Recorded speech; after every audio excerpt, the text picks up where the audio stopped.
I can remember a few weeks before the famous bombing of the church in Birmingham, Alabama, where the three little girls were killed.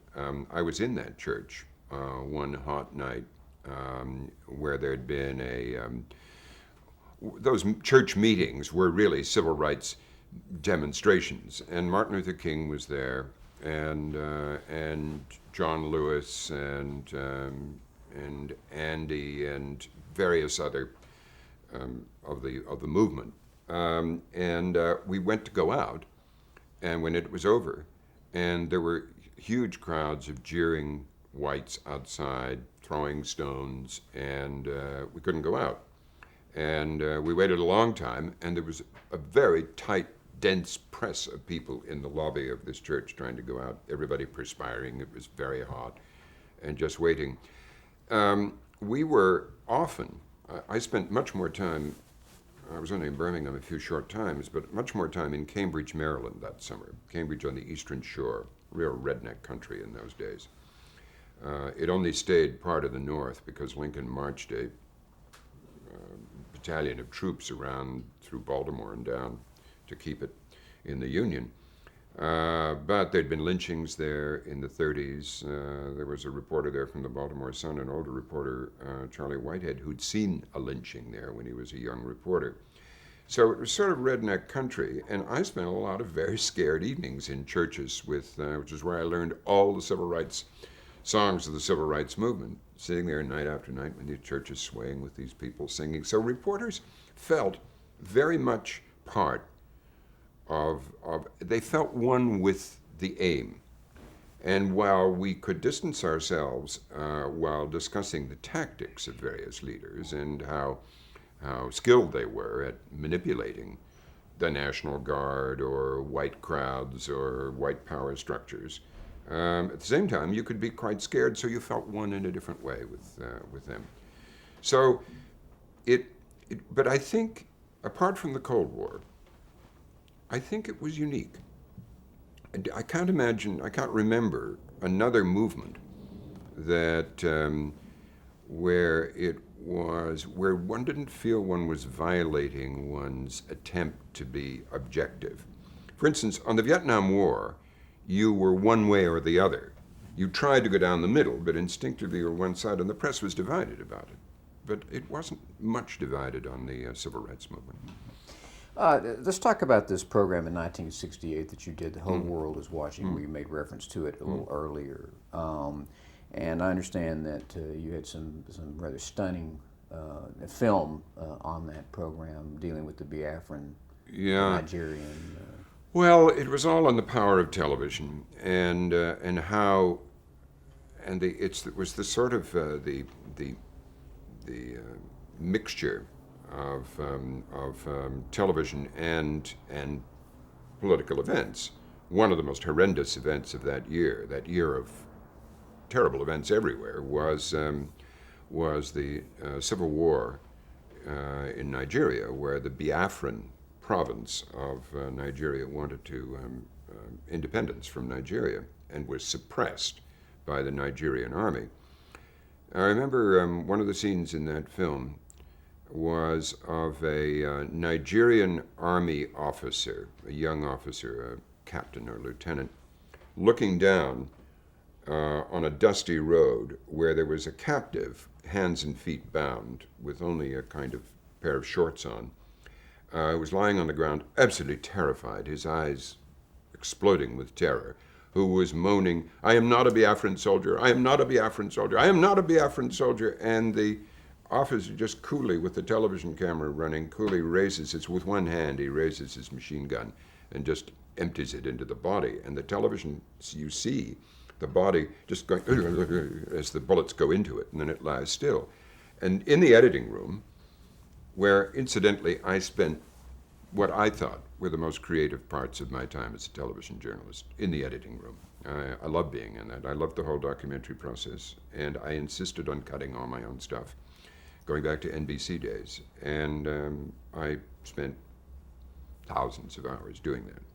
One of the scenes in this was when it was up on the Steenbeck, the viewing machine. And the Steenbeck, unlike the old viewers, you can slow it down so it goes frame by frame. And so here's the Biafran soldier saying, I'm not a Biafran soldier, I'm not a Biafran soldier, and then he's dead, and you go back and forth in the editing deciding where to cut, and you feel you have the power of God standing there. He's dead, he's alive. You go back, he's dead, he's frame by frame, oh, he's alive there. And I kept thinking, what if I were his wife or mother, and I had the control of the Steenbeck in my hand, of the little lever, going back, he's alive, he's dead, he's alive, he's dead. And it gave me a very strange feeling that to be in that cutting room situation. I remember another thing I was at Chicago for the BBC. I had left NBC to go to the BBC, and I was covering the Chicago convention, and I was working for this weekly program, Panorama.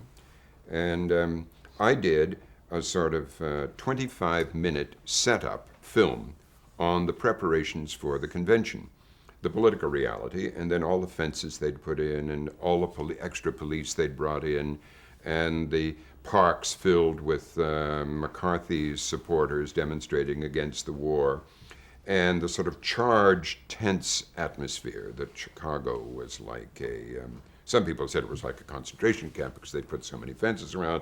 Some people described it as an armed camp. But anyway, it was very dense and charged. And on Sunday, the program ran on Monday. On Sunday afternoon, I got a call from the editor of the program in London. British programs, journalism programs, don't have executive producers. They have editors, which I've always thought was an interesting distinction. And they are, the editorial head is given the emphasis in the title, even though the man is skilled as a television producer. But anyway, he called me and said, your piece is great, but we've had to cut 13 minutes out of it. I said, what do you mean? You don't understand how important this is. It's a turning point in American politics. And he said, Robin, the tanks just entered Prague. And we've had to cut your piece back, and we're going to Prague for live stuff and everything. And so that's how close. It was almost like a replay of the unfortunate situation in 1956. One of the first international stories I ever covered as a young rewrite man on the desk in Reuters. Just as the Hungarian Revolution, its anti-communist revolution, began to take hold, the Suez War, instigated by France and Britain in collusion with Israel, although they denied it at the time, it was later to invade Egypt, to seize the Suez Canal back from Abdel Gamal Nasser. So it tended to obliterate the moral situation arising in Hungary, and it gave the Third World, for years afterwards, 2 more decades, a stick to beat the West with, trying to have some moral equivalence between the two. So a lot of people who thought that what Britain and, including the United States, who thought what Britain and France did was stupid, used that as an excuse for not having intervened in Hungary, although the U.S. was never going to intervene in Hungary. It was part of the tacit understanding of the Soviets had their area of influence and we had ours, and we weren't going to go to World War III to change it. Later, same true in Berlin.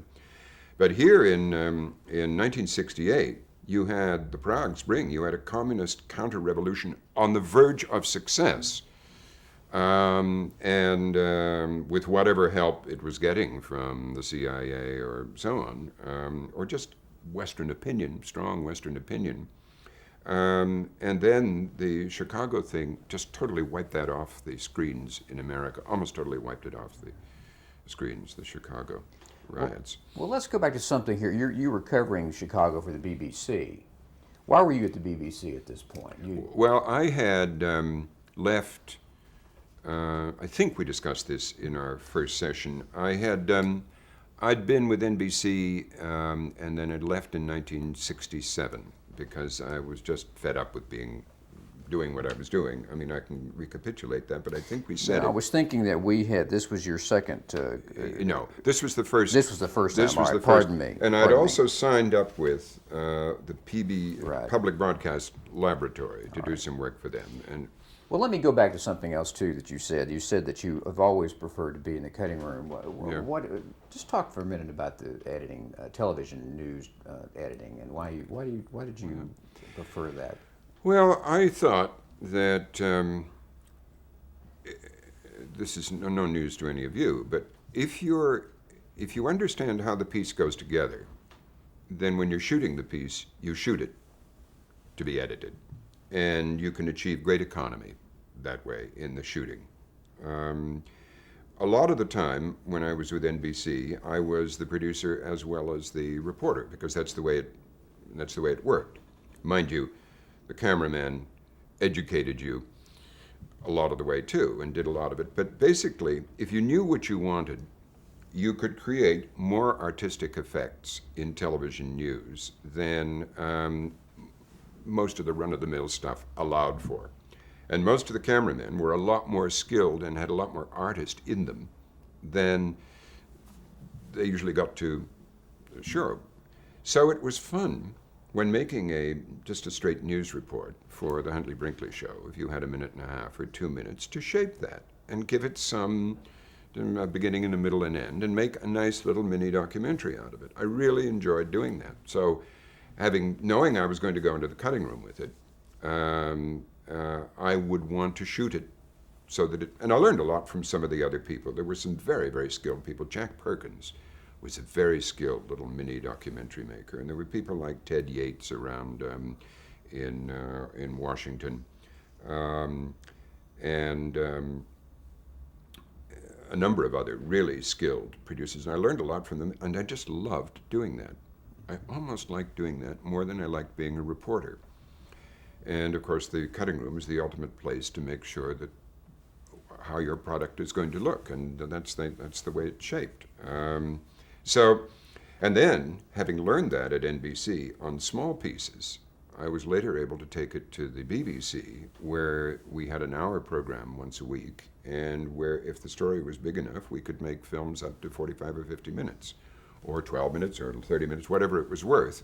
And thus you were making, quickly, real little documentaries, and you smoothed out the filmmaking so that some of them were, I thought quite good, and they thought, and the quality of filmmaking at the BBC, on their ordinary current affairs programs, was very high.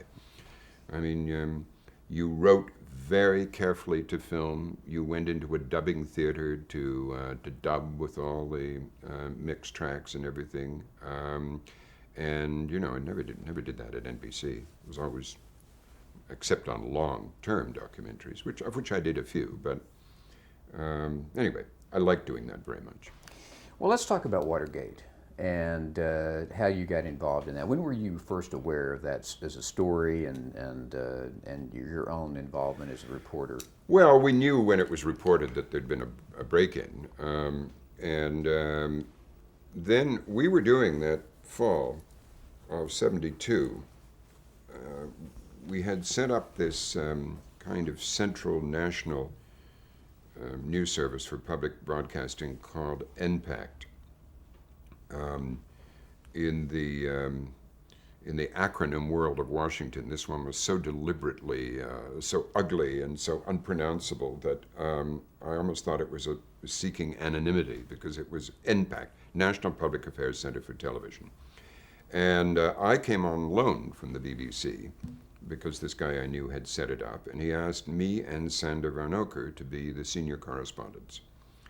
And Sandy was far better known than I as a more prominent NBC correspondent.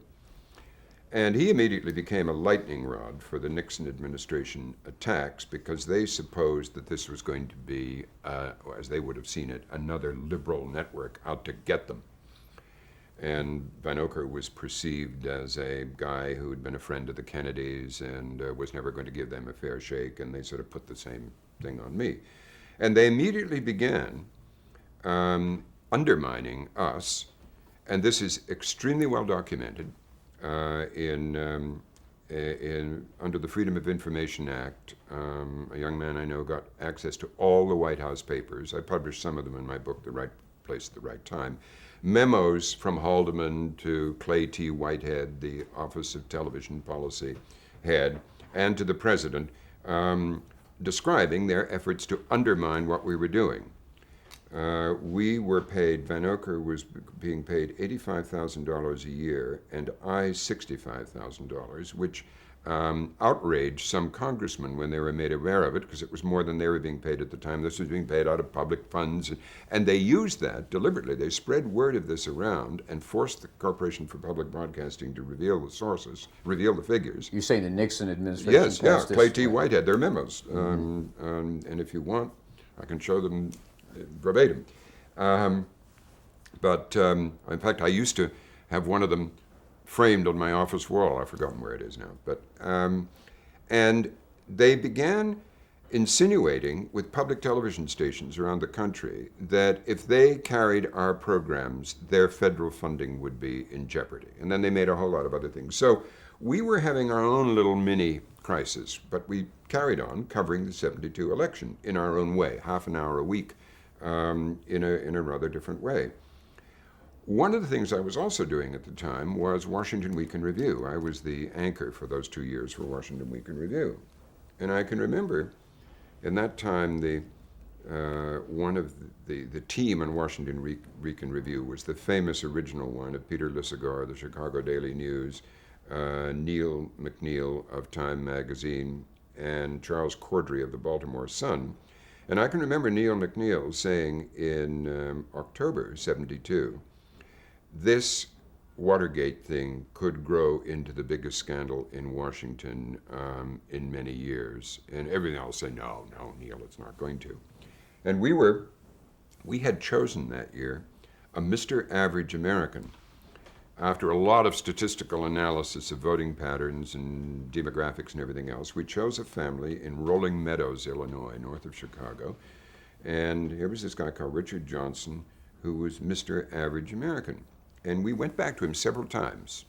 We examined all the family finances and how they'd voted in the past. And he said early in the year, during the primaries, he said, well, if a Kennedy was running, he'd always voted Democrat. If a Kennedy was running, I would vote for him, but I think I'll vote for Nixon. And he stayed that way all year. And when I put the Watergate thing to him, he said, oh, no, it doesn't mean anything. It's more of that Washington silliness, I'm going to vote for Nixon because he kept the bombs off our roofs. We even took Mr. Average American on McGovern's plane for a week. We asked to do it with the White House too, but they weren't really campaigning that year. They didn't have to. And so he was exposed, as the press was, to the candidate. And he said, well, and he interviewed him and everything else. Well, he's a very nice man. I like him, and his wife is very nice and everything else, but I think I'm going to vote for Richard Nixon. The next spring, we went back to him, and he said, if I'd known... This is after Watergate began to break. So we had our own constant little war with the White House going on. And at one point, when they appointed a new man as the head of PBS, straight from USIA, he announced at the press conference of his appointment, his name was Loomis, he said, he admitted that he'd never watched any public television, but he said, I know that there are certain programs which should be taken off the air. And he said, not having watched any of them. And one of them was Washington Week in Review, which even then was very popular with its audience.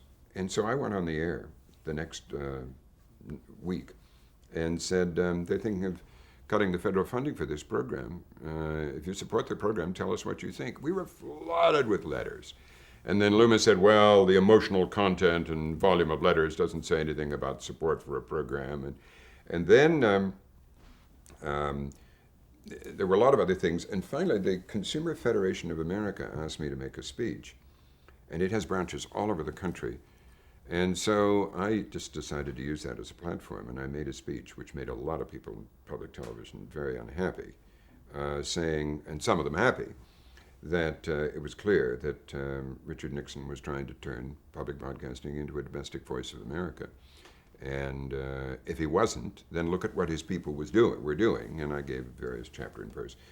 The speech got huge play around the country. It was published in the Congressional Record the next day, and it was subject to debates and all kinds of stuff. But eventually, as the Watergate revelations simultaneously with this began to come out drip by drip, and Cronkite on the CBS Evening News did a couple of pull-togethers on all the pieces of evidence that were seeming to connect but not quite connecting, and the Washington Post was unearthing more and more stuff. The issue, and then the Senate formed a committee to have hearings, and then the issue became, does public broadcasting cover the hearings? And public broadcasting remembered that ABC had made a name for itself when it was just a poor third by covering the Army McCarthy hearings in the daytime when the other networks were carrying soaps. And so public broadcasting, a group of us all agreed we should carry them. And so PBS then polled the stations, and by an extraordinarily narrow majority, like 50.2% to 49.8%. Does that add up to 100? The stations voted to carry it, and they took that as a mandate and went with it. It was so controversial. And we carried the hearings. We started, Jim Lehrer and I, anchoring the hearings, and I'll come back to why that was so. We started carrying them all day when they were running, and then the real coup was to rebroadcast them entirely at night, wiping out all other public broadcasting programs. So many people couldn't see them during the day, and they started tuning in at night. The audiences for public television stations doubled, and then trebled, and then quadrupled, because you could see everybody was fascinated by these hearings. And you remember all the revelations that came out of those hearings. And so suddenly the contributions to public broadcasting kept pouring in and pouring in. So the stations, two things happened. Huge increase in awareness for public broadcasting, and an awareness that had been controversial up to that time, that public broadcasters could do the most sensitive issues of national politics and do it fairly and perceived to be fair and not biased one way or the other.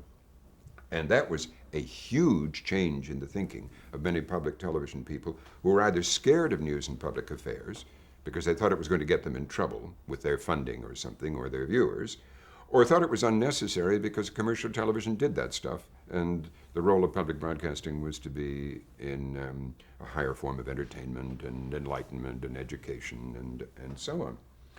And the other, that this realization that there was, if you like, a mandate for public broadcasters to do news and public affairs, to enter that field, that it should come about with the downfall of Richard Nixon, who'd been trying to get us, was the most delicious irony.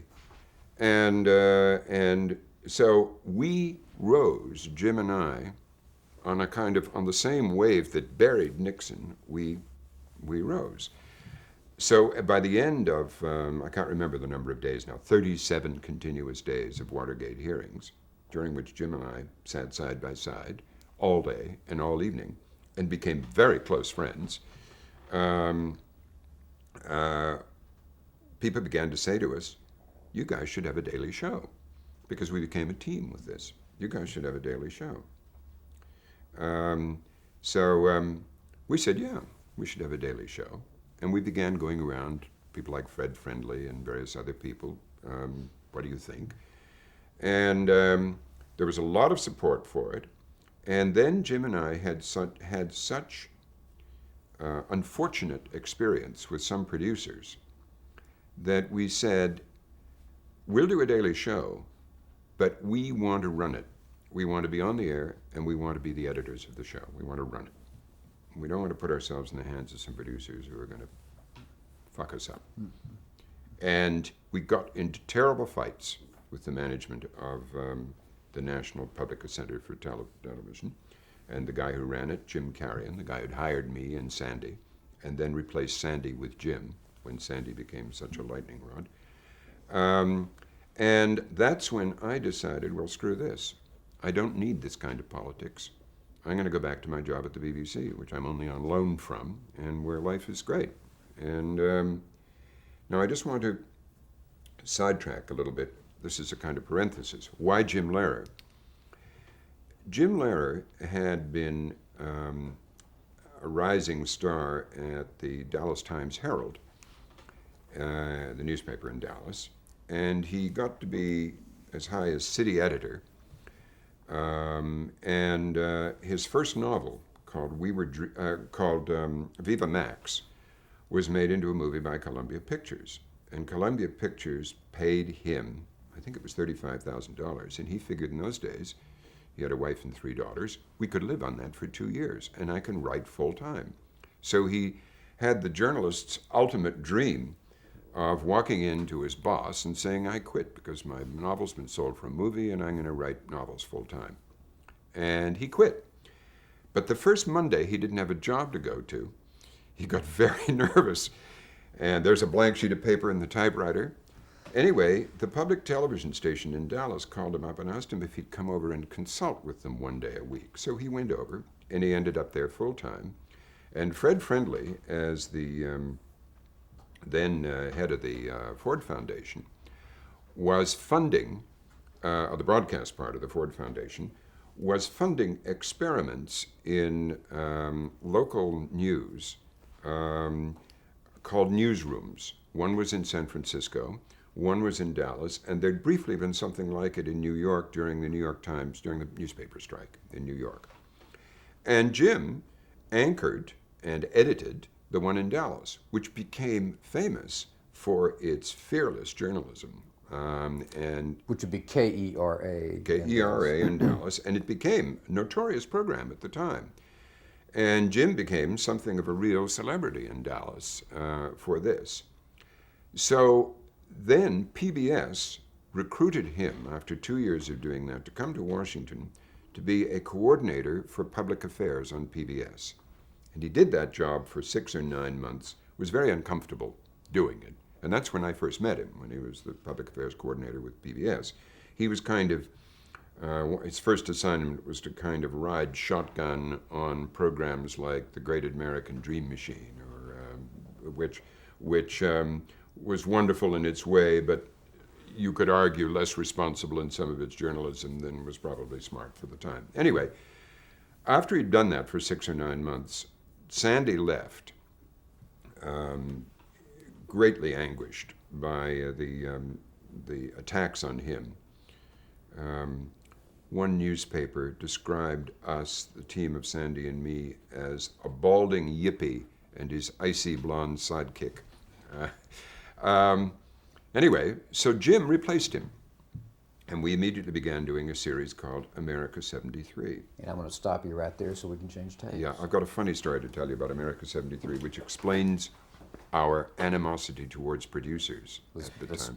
Let's start with America 73 then. I also want to. I'm afraid I'm.